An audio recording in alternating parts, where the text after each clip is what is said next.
How much does gossip really hurt us? Can what you are doing affect you, not just the person that you're spreading rumors about? And am I really involved in what could be called gossip?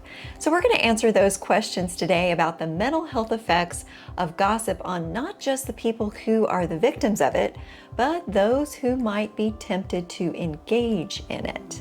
Is it really harmful to us at all levels and in all areas of participation? I'm going to show you how, and I'm also going to give you some tips on how to let go of it and how to make the right boundaries happen in your life so you can stay healthy and your relationships can stay healthy. I'm Tina Yeager and I'm your host for today. I'm also an emotional wellness coach and a purpose coach. So I'd love to help you on your journey if you're interested in getting some support in any of the areas that you might struggle with for living your absolute best. So first of all, let's identify what exactly is gossip.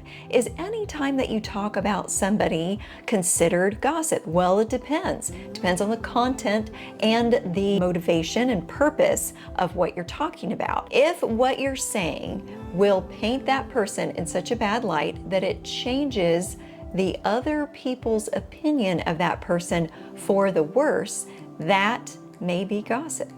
If it is a true thing about someone and they haven't given you permission to share that very personal detail, that is gossip. Now, if you're warning a friend so they don't get hurt by someone who is potentially a predator in some way, that's different. That's more of a warning. So first of all, look at your intention. Are you really doing it out of love? Is this perpetrated out of fear and insecurity? Is it perpetrated out of the need to feel superior or interesting to the people around you? Are you just giving some information to be entertaining and to be accepted? If so, you're motivated by your own insecurity and your need for acceptance. If you've been given permission by that person and your motive is out of love, then it's not gossip. But if you have not been given permission and it's a personal detail, then even if it's a prayer request, you probably shouldn't share it. Make sure that you get that person's permission first. Anytime that bit of information can color other people's opinion about that person in a negative way, you are at risk of becoming a perpetrator of gossip. Even if it's juicy, even if it's entertaining, you should refrain from sharing it. And here's why you should consider not becoming a gossip or entertaining in it. Sometimes people think it's harmless, but it isn't. It's not harmless to the person who's being gossiped about. It can cause depression. It can cause anxiety. Sometimes this even leads to suicide attempts. It can lead to social isolation. It can cause grave damage to relationships, not just for the victim, but also for the people who are perpetrating the gossip. When you gossip, it changes your relationship, it changes your community. So you are no longer able to trust the people around you, nor will they trust you. So you've removed trust entirely from the community that you are engaged with in gossip. It changes the dynamics for the worse. So you can't have greater security by acting out of that insecurity. Instead, you are actually making your security issues worse than they were before you entertained gossip. That is true whether you're just listening or if you are actually the one speaking it out. It's worse if you're speaking it out, but if you participate, you are fueling that culture of gossip. And the more you fuel it, the greater and more of a stronghold that becomes.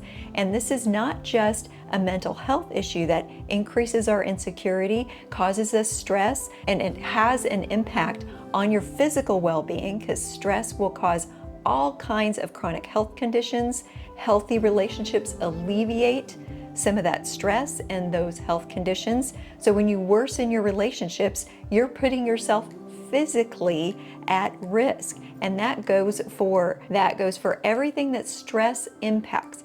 Everything from digestive issues, heart conditions, skin conditions, cancer, all of those things get worse when our stress levels go up, and the oxytocin and the wonderful chemicals that you get from good, healthy, secure relationships are lessened when you no longer have trust or security in those relationships or communities. So those things go away. So you no longer have the relief from those stressors. So this is worsening your physical well-being and your mental well-being, but it's also changing the spiritual dynamics around you.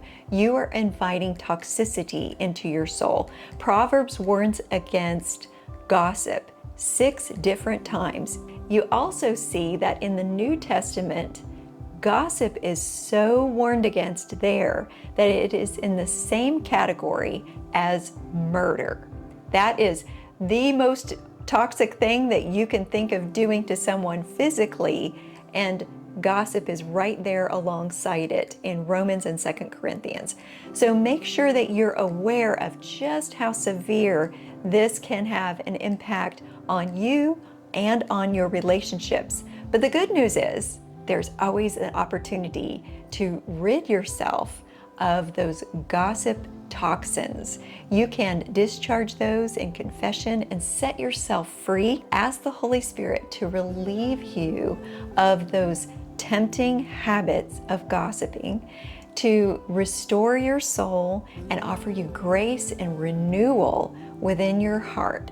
Now, if you happen to have been a victim of gossip and you are suffering those ill effects, make sure that you seek some support from healthy Christians, people that are going to really give you the truth and respect your confidentiality, so that your trust in people can be restored, so that your faith can begin to be part of that healing process for your heart, your mind, your body, and your spirit. Regardless of where you've been in this spectrum of gossiping, we've all been somewhere in it from time to time.